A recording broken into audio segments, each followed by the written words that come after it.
O Grêmio no olho do furacão. Luiz Castro admite a instabilidade e o tricolor busca o caminho. Meus amigos gremistas, vou dizer uma coisa. O café hoje está mais amargo do que o normal para quem veste azul, preto e branco. O Grêmio começou o Campeonato Brasileiro de 2026 do jeito que ninguém queria, com uma derrota de 2-1 para o Fluminense, no Maracanã, na noite de quarta-feira. E o pior de tudo não é nem o resultado em si, meus caros, mas a forma como esse time está se apresentando. Luiz Castro, o comandante português que chegou com pompa e circunstância, finalmente abriu o jogo e admitiu o que todos nós já estávamos vendo há semanas. Esse Grêmio não é uma equipe estável, nem ofensivamente, nem defensivamente. E quando um técnico assume publicamente que o barco está balançando, é porque a maré está brava mesmo. Agora vamos contextualizar essa situação para vocês entenderem a gravidade do momento. Não estamos falando de um jogo isolado, de um tropeço pontual na temporada. Estamos falando de um Grêmio que levou 4 gols do Internacional no último domingo, no Grenal 449, perdendo por 4-2 no Beira-Rio. 4 gols, minha gente, 3 deles em apenas 9 minutos no segundo tempo.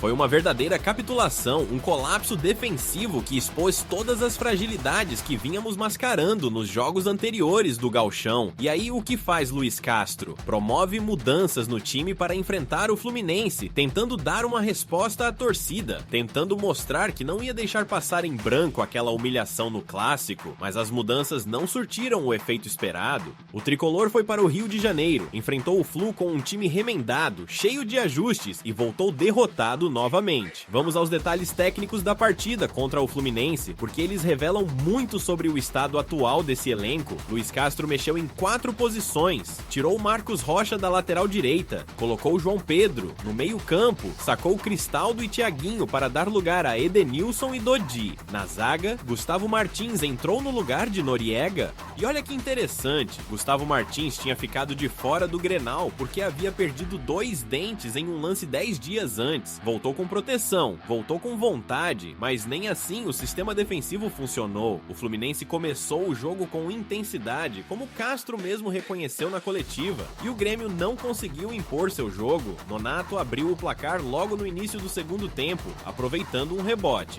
Depois, Lucho Acosta ampliou com uma bela jogada ensaiada, mostrando que o time carioca estava melhor preparado taticamente. Carlos Vinícius, nosso artilheiro, conseguiu descontar aos 29 minutos da etapa final, mas foi pouco, foi tarde. O Grêmio até pressionou no fim, mas aquela pressão desesperada de quem sabe que está perdendo e precisa buscar o resultado a qualquer custo. Não foi uma pressão organizada, uma pressão de time que domina o adversário, foi uma pressão de aflição, de ansiedade. E isso é preocupante, porque revela um time que ainda não encontrou sua identidade, sua forma de jogar.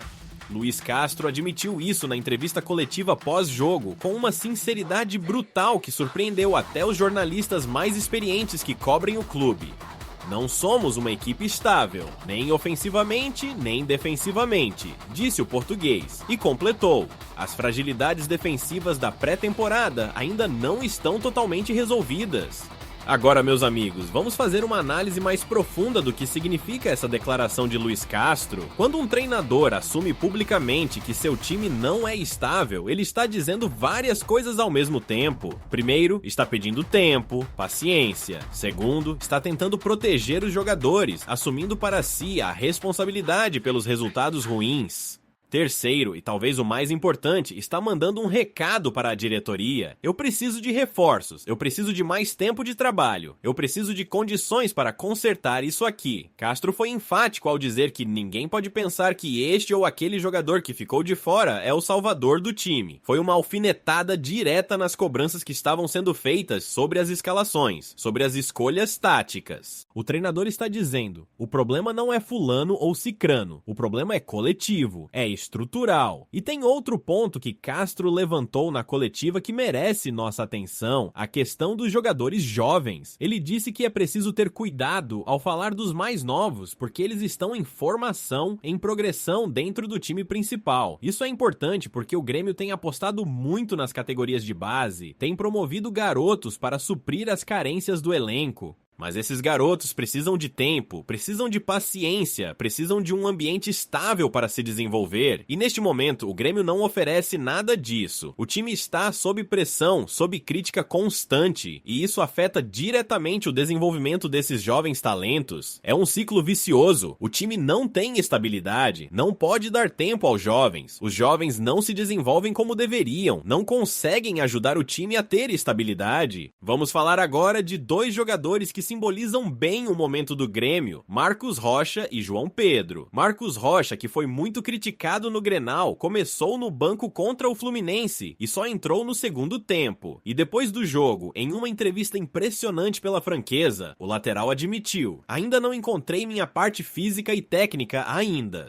Imagina a coragem que é preciso para um jogador assumir isso publicamente. Marcos Rocha disse que está com zero tipo de lesão, mas reconhece que não está no seu melhor momento. A sequência de jogos, as viagens, o desgaste mental e físico de 4 ou 5 partidas seguidas estão cobrando seu preço. E olha, isso não é desculpa, é realidade. O calendário brasileiro é brutal, não dá tempo para o corpo se recuperar adequadamente, especialmente no início de temporada, quando os times ainda estão em fase de preparação. Já João Pedro teve um problema diferente, ele voltou ao time titular contra o Fluminense, mas sentiu um desconforto muscular no primeiro tempo e pediu para sair, com medo de agravar a lesão. Agora é dúvida para os próximos 2 jogos, contra o Juventude no sábado, pela última rodada da fase de grupos do Gauchão, e contra o Botafogo na quarta-feira pelo Brasileirão. Isso é gravíssimo, meus amigos, porque o Grêmio já tem um elenco curto, já tem poucas opções, e quando começa a perder jogadores por lesão, a situação fica ainda mais complicada. É aquela história: quando você está bem, tudo flui, quando está mal, até os machucados aparecem para te atrapalhar. Luiz Castro tentou justificar as mudanças no time, dizendo que depois do resultado do Grenal, era preciso dar sinais de que aquilo não era normal, que o clube queria mudar as coisas. Ele disse que optou por jogadores que pudessem dar maior capacidade defensiva, que aguentassem melhor a intensidade do Fluminense. Escalou Edenilson e Dodi no meio-campo, apostou em jogadores mais experientes, mais marcadores, mas Castro fez questão de frisar que a derrota não foi culpa desses jogadores. Ele lembrou que no final da temporada passada, quando o Grêmio estava em boa fase, eram exatamente esses jogadores que estavam em campo. Ou seja, o técnico está dizendo: o problema não são as peças individuais, o problema é o conjunto, é o coletivo, é a forma como estamos jogando. Agora vamos olhar para o que vem pela frente, porque o Grêmio não tem tempo para lamentações. No sábado, dia 31, às 16h30, o tricolor recebe o Juventude na Arena do Grêmio, pela 6ª e última rodada da fase de grupos do Campeonato Gaúcho. É um jogo crucial para definir a posição do time na classificação do estadual. E na quarta-feira seguinte, dia 4 de fevereiro, às 21h30, o Grêmio recebe o Botafogo na Arena, pela 2ª rodada do Campeonato Brasileiro. 2 jogos em casa, 2 oportunidades de se reabilitar diante da torcida, de mostrar que aquelas derrotas foram apenas tropeços e não o retrato fiel do que esse elenco pode entregar. Mas para isso acontecer, Luiz Castro precisa encontrar soluções rápidas, muito rápidas. E olha que a pressão vai aumentar ainda mais no jogo contra o Botafogo, porque será o reencontro de Luiz Castro com seu ex-clube. O treinador português comandou o Botafogo em 2023, teve uma passagem razoável, mas não conseguiu conquistar títulos. Deixou o alvinegro carioca e depois de um período fora do Brasil, voltou para assumir o Grêmio. Agora vai ter que enfrentar seu passado recente, com o agravante de que o Botafogo está vivendo um momento completamente diferente do Grêmio. Enquanto o tricolor gaúcho patina, busca identidade, sofre com problemas defensivos, o time carioca está organizado, confiante, vem de conquistas importantes. Vai ser um teste e tanto para Castro, tanto no aspecto técnico quanto no emocional. Mas, voltando às questões táticas, o que exatamente está errado com esse Grêmio? Luiz Castro disse que as fragilidades evidenciadas na pré-temporada ainda não foram resolvidas. Isso significa que o tempo de preparação não foi suficiente, ou que os treinos não estão conseguindo corrigir os problemas, ou ainda que faltam peças no elenco para fazer o sistema funcionar. Provavelmente é um pouco de cada coisa. O Grêmio sofreu muito com as enchentes no Rio Grande do Sul em 2025, teve que se adaptar a situações extraordinárias extraordinárias, jogou longe de casa por muito tempo. Isso deixou marcas no clube, na estrutura, no elenco. E agora, em 2026, o time ainda está tentando se reencontrar, tentando recuperar aquela força que tinha antes das tragédias. Defensivamente, o Grêmio está uma peneira. Levou 4 gols do Inter, levou 2 do Fluminense, e em ambos os casos, os gols vieram de forma muito fácil para os adversários. Não estamos falando de golaços, de jogadas ensaiadas extremamente complexas. Estamos falando de gols que poderiam ter sido evitados com melhor marcação, melhor posicionamento, melhor comunicação entre os setores. O gol do Nonato contra o Fluminense, por exemplo, foi um rebote, uma sobra de bola na área que ninguém do Grêmio conseguiu afastar. É o tipo de lance que, quando você está bem, consegue defender. Quando está mal, acaba virando gol. E o Grêmio, neste momento, não está conseguindo defender nem mesmo essas bolas.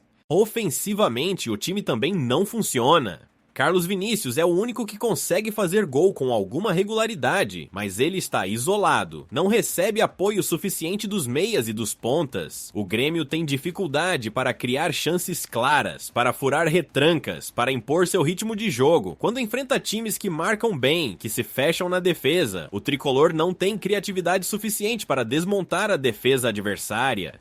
E quando enfrenta times que propõem o jogo, que vêm para cima, como foi o caso do Inter e do Fluminense, o Grêmio sofre na marcação e leva gols. É aquela situação clássica. Não consegue vencer de um jeito, não consegue vencer de outro. Está encurralado taticamente. Por fim, meus amigos, precisamos falar da parte mental, que Luiz Castro também mencionou na coletiva. Ele disse que mentalmente o Grêmio precisa ser muito mais estável, que a derrota no Grenal terá um impacto negativo, mas que é preciso se levantar rapidamente. Isso é psicologia básica do esporte. Quando você leva uma surra em um clássico, a tendência natural é ficar abalado, desconfiado, com medo de errar de novo. E foi exatamente isso que vimos contra o Fluminense. Um time receoso, com medo de se expor, com medo de tomar outro baile. A confiança está lá embaixo, e recuperar a confiança de um grupo é um dos trabalhos mais difíceis que existem no futebol. Luiz Castro vai ter que ser muito mais do que um treinador tático nas próximas semanas. Ele vai ter que ser um psicólogo, um motivador, alguém capaz de convencer esses jogadores de que eles são melhores do que estão mostrando. Então, para encerrar essa nossa conversa de hoje, meus queridos gremistas, o cenário é o seguinte: o Grêmio está com sérios problemas.